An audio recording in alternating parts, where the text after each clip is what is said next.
Hello everybody, it's Andrew Field here, and I hope you guys have a nice holiday, or having a nice holiday weekend so far. First part of the news was American was killed by an endangered tribe. Still don't know too much about it, just that he was killed recently um, in foreign place once again, um, and hope to learn more about it soon.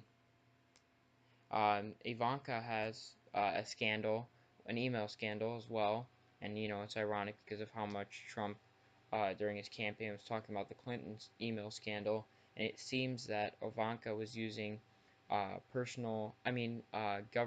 emails on her personal email account, which isn't secure and is a big threat to our government and our secrecy.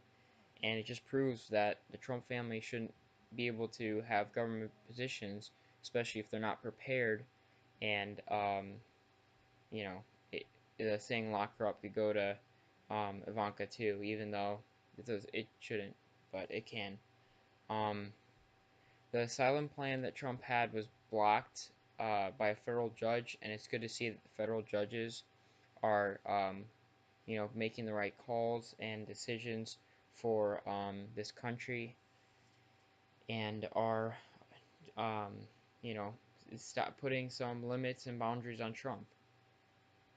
In a bit sour news, Saudi Arabia has been announced to just be free. Trump says he's not going to punish them at all for killing Khashoggi, and he put doubt on a CIA assessment which said that he was murdered, and it probably had um, was called upon by the Prince of Saudi Arabia to kill Khashoggi because he was talking bad about like their government was speaking the truth.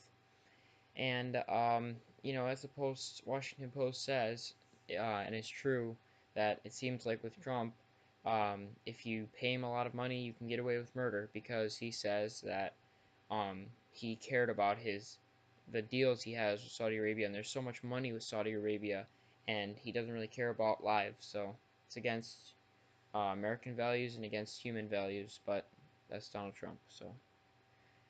Thankfully, though, some senators said they wanted a response from Trump, saying, like, if Trump to say if the Prince of Saudi Arabia was involved in the Khashoggi murder or not.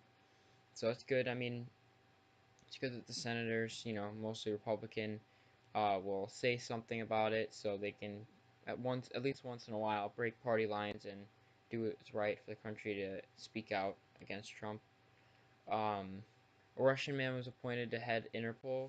That's a big sign of corruption when people who are not, but Trump hires a lot of people that aren't qualified to his roles.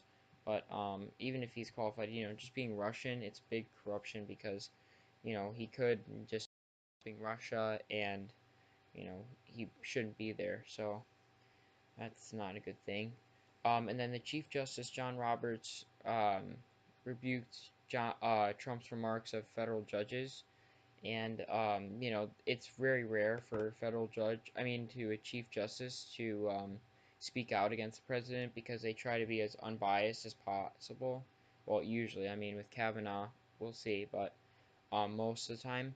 So it was rare, but he had to because Trump was talking down to federal judges that were blocking his proposals a lot of the time. And then, of course, Trump can't help himself and talks down to the Chief Justice, Mr. Roberts. So that's, again, Trump in a nutshell. And then Jim Acosta, this was big news. Jim Acosta from CNN got his press pass revoked, meaning that he couldn't report on the White House and Trump because they were trying to pick and choose who says the news for them. How heavily is influenced by Fox News. Now it's the next step of saying, okay, certain companies and people cannot report for me, only the people that I want them to. So that's just breaking the Constitution and breaking all rights we have as Americans and as people if we can't know the truth and can't know what actually is going on. So after that, a federal judge said that's wrong, and they gave Jim Acosta 2 weeks to be able to, still um, report on the news. And they get to ask questions, but I'm not sure if Trump gave him like the same rights to be able to ask questions. But Um, After that, they said that after the 2 weeks, they're going to revoke his pass again. So then CNN had an emergency hearing and they were going to try to prolong his press pass, but then the Trump administration knew that they were going to lose it, so they just dropped the case.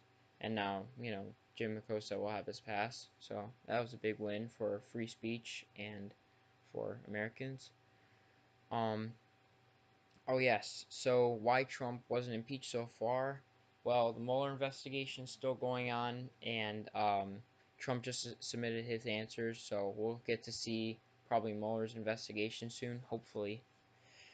But Trump got saved from being impeached because his top advisors told him not to try to prosecute Comey and Clinton because it is very wrong, and that would show that he would have too much power to, prosecute his former political opponent, who is also running for office, and Comey, after he fired him, which seemed already unethical and that he had too much power, but whatever. So yeah, thanks a lot, Trump advisors, for saying that, but honestly, I wish he would have tried to do it, so he probably would have got impeached. But I'm glad that the news came out that he tried to do that. Doesn't surprise me at all.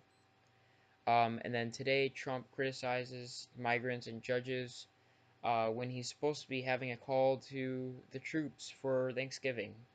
He turns it political, obviously, being Trump, and, uh, you know, talks down to migrants and the federal judges. So I say that he's a cowardly fool because, I mean, we're supposed to be thankful for what we have and it's supposed to be in good spirits. I mean, just in this example, and of course, he has to make it political for to troops that may not even want to make it political or trying to have a good holiday, and he just has to be negative once again. So hopefully he can improve. Probably not, but yeah, I hope you guys have a great Thanksgiving and a great weekend. Please subscribe and like the video if you liked it and want to see more. And yeah, again, happy Thanksgiving. Have a good weekend.